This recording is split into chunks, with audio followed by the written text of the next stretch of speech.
Puji Tuhan, selamat bertemu kembali. Hari ini pembacaan firman Allah kita akan baca di dalam 1 Korintus 15 ayat yang ke-10. Tetapi karena kasih karunia Allah, aku adalah sebagaimana aku ada sekarang, dan kasih karunia yang dianugerahkannya kepadaku tidak sia-sia. Sebaliknya, aku telah bekerja lebih keras daripada mereka semua, tetapi bukannya aku, melainkan kasih karunia Allah yang menyertai aku. Saudara-saudara yang kekasih, ini merupakan riwayat hidup dari Rasul Paulus sendiri. Mengapa saya katakan riwayat hidup? Karena kalau Rasul Paulus katakan, karena kasih karunia Allah, aku adalah sebagaimana aku ada sekarang. Mengingat latar belakang dari kehidupan Rasul Paulus sebelum bertobat, dia adalah orang yang jahat, dapat dikatakan demikian. Karena dia sering merancangkan kejahatan kepada orang-orang percaya. Bahkan dia seringkali merasa dirinya yang paling pandai. Tentang Taurat, Rasul Paulus kuasai. Dia memang orang pandai, kita harus akui. Tetapi Rasul Paulus sadari keberadaannya bahwa ternyata dia tidak memiliki apa-apa.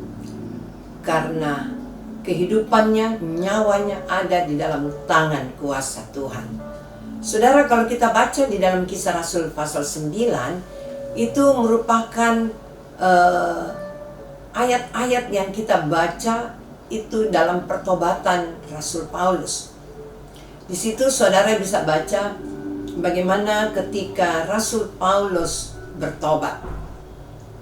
Dia sebagai penganiaya, banyak hal yang dia buat. Justru Rasul Paulus, banyak orang katakan bahwa dia adalah orang penganiaya, orang yang jahat. Mungkin juga dia sombong dan dia akui dirinya.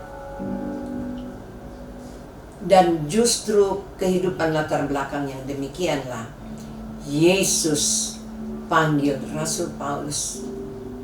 Dengan cara Yesus sendiri, dengan cara Tuhan, sehingga Rasul Paulus tidak berdaya apa-apa. Saudara bisa baca di dalam Kisah Rasul 9, kisah pertobatan daripada Rasul Paulus.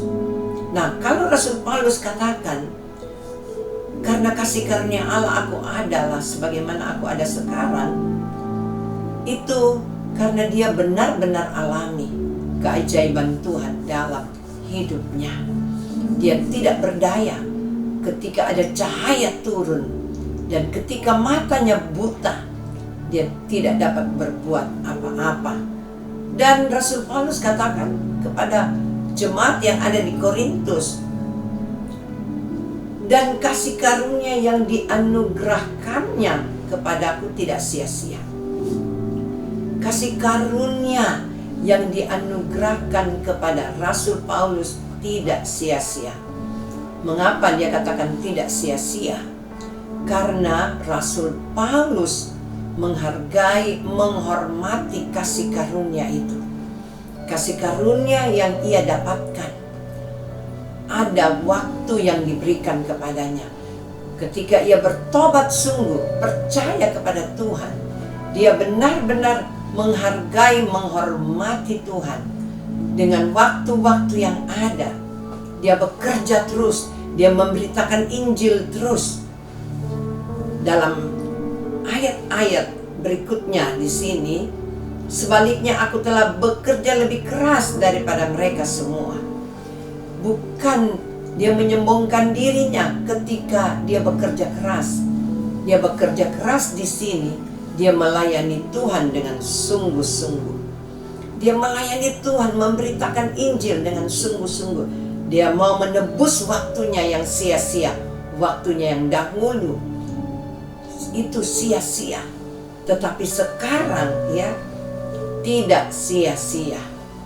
Dan dia benar-benar menghargai waktu yang ada dengan bekerja lebih keras. Dia katakan bekerja lebih keras daripada mereka semua. Bukan Rasul Paulus menyombongkan diri, tapi dia mau menebus kesalahannya. Tetapi bukannya aku, melainkan kasih karunia Allah yang menyertai aku. Jadi ketika dia melayani dengan sungguh-sungguh, ketika dia bekerja dengan sungguh-sungguh, dia mau kemana saja, di tempat yang tidak aman menurut orang lain, tapi disitulah kesempatan baginya untuk memberitakan Injil. Memang banyak hal yang ditemui oleh Rasul Paulus, tetapi dia tidak berjalan sendirian. Karena Rasul Paulus katakan, bukannya aku, melainkan kasih karunia Allah yang menyertai aku. Jadi ada kasih karunia Allah yang menyertai hidupnya. Tuhan tahu setiap kesungguhan hati manusia. Setiap kesungguhan hati kita Tuhan tahu. Apapun yang kita kerjakan, apapun yang kita lakukan, kalau kita lakukan itu dengan sungguh-sungguh, karena dasar mengasihi Tuhan, karena kita menyadari bahwa kita ini tidak ada apa-apanya, kita hidup oleh karena anugerahnya. Dalam Mazmur 97 ayat yang ke-10 dikatakan, hai orang-orang yang mengasihi Tuhan, bencilah kejahatan. Dia yang memelihara nyawa orang-orang yang dikasihinya akan melepaskan mereka dari tangan orang-orang fasik. Saudara-saudara, perhatikan baik-baik ayat-ayat ini. Hai orang-orang yang mengasihi Tuhan, bencilah kejahatan. Dan inilah yang dilakukan oleh Rasul Paulus. Ketika Rasul Paulus bertobat, dia benar-benar menjauhi dan membenci kejahatan. Saudara-saudara, mari kita sadari akan keberadaan kita. Bukan oleh kuat dan gagah kita, bukan oleh karena kemampuan kita, bukan karena harta kekayaan, bukan karena jabatan kita, tetapi kita boleh ada sebagaimana adanya karena ada pemeliharaan Tuhan. Dia yang memelihara nyawa orang-orang yang dikasihinya. Biarlah kita masuk dalam kategori orang-orang yang dikasihi, orang-orang yang dikasihi Allah. Saudara-saudara, biarlah renungan firman Allah pagi hari ini kita benar-benar menyadari bahwa hanya oleh karena kemurahan Allah, hanya karena kasih karunia-Nya, kita boleh ada. Jangan kita menyombongkan diri, tetapi sebaliknya kita mau lebih bekerja keras lagi. Kita mau melayani dengan sungguh-sungguh lagi, mengasihi Tuhan dengan sungguh-sungguh. Dalam Filipi pasal 2 ayat yang ke-12 diingatkan kepada kita, kerjakanlah keselamatanmu dengan takut dan gentar kepada Tuhan. Mari kita satukan hati, kita berdoa. Bapa kami yang ada di dalam kerajaan sorga, Engkau sungguh baik di dalam hidup kami. Engkau yang senantiasa mengasihi kami. Engkau yang memilih dan memanggil kami dari setiap latar belakang kami. Dan kami sadari ya Tuhan, kalau kami boleh ada sebagaimana adanya, semua karena kemurahan-Mu, semua karena kasih karunia-Mu. Biarlah di hari yang baru ini kami menyadari akan keberadaan kami, untuk kami semakin mengasihi Engkau, untuk kami senantiasa mengerti kehendak dan rencana-Mu, supaya benar-benar dalam keberadaan kami semua hanya Engkaulah yang patut kami sembah, kami puji, kami agungkan ya Tuhan. Ampuni segala dosa dan kesalahan kami. Biarlah di hari yang baru ini, ketika kami bekerja, ketika kami membuka usaha, ketika kami dalam pendidikan, dalam sekolah sekalipun, Engkau selalu ada menyertai kami. Engkau yang memberkati hidup kami semuanya.